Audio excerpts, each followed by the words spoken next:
بسم اللہ الرحمن الرحیم۔ سر ایک ہی کیوں پیدا کیا گیا؟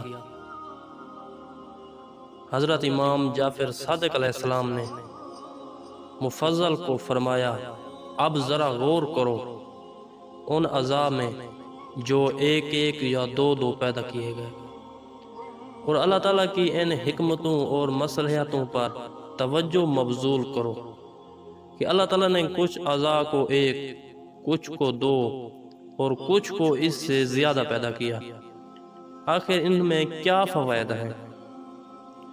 امام علیہ السلام نے فرمایا، مفضل ذرا سر کو ہی دیکھو، یہ ان اعضاء میں سے ہے جو ایک ہی پیدا کیا گیا۔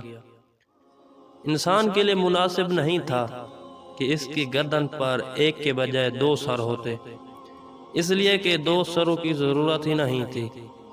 اگر انسان کی گردن پر دو سر لگا دیے جاتے تو پھر یہ اضافی سر ایک بوجھ بن جاتا، جبکہ دوسرے سر کی ضرورت ہی نہیں تھی، کیونکہ وہ تمام محسوس کرنے والے حواس خمس جن سے کسی انسان کی ضرورت ہوتی ہے وہ سب کے سب ایک ہی سر میں موجود ہیں۔ امام علیہ السلام نے فرمایا، اگر انسان کے ایک کی بجائے دو سر ہوتے تو ایک آدمی کے دو حصے ہو جاتے، تو وہ دو شخصیتوں میں بٹ جاتا۔